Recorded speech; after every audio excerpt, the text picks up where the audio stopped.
facts. In the book Drifting Towards Mayhem, his superb but underappreciated history of the Depression-era crises, historian Robert Lynn Fuller supplies many critical or crucial details.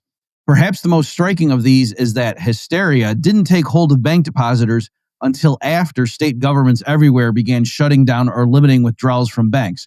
Until then, it was mainly commercial bankers and Federal Reserve officials who took to fright.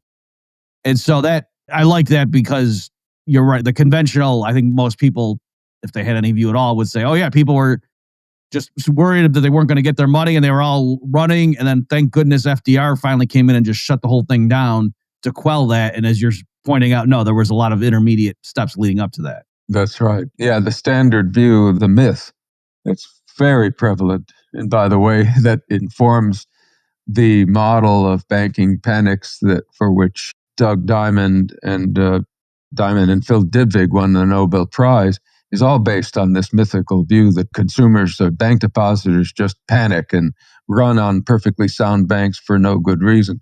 And that did not happen. If it happened at all, it didn't happen to any considerable extent. Instead, of course, people tried to get their money out of banks that were in fact insolvent, but the only substantial runs on banks that were otherwise solvent, capable of meeting their payments, took place because, as you mentioned, as the quote said, because of bank holidays starting with Michigan's, and then also because of the run on the dollar. So let me elaborate a little more on both of those. So Michigan shuts down its banks in response to a cluster of failures.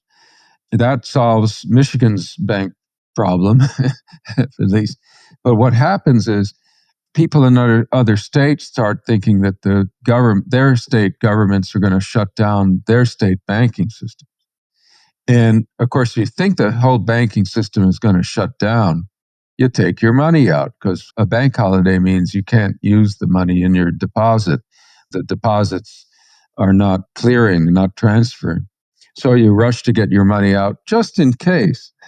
And it wasn't ordinary people so much who were doing that, mainly because they were less keen, they were less likely to be thinking about these consequences. But the bankers in other states, see, we had a system where a lot of banks kept, instead of holding their own reserves, they kept balances at other banks in other states.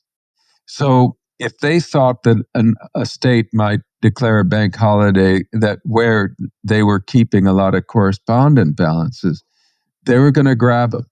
So suddenly you have all the banks trying to cash in their correspondent balances, essentially running on their correspondence.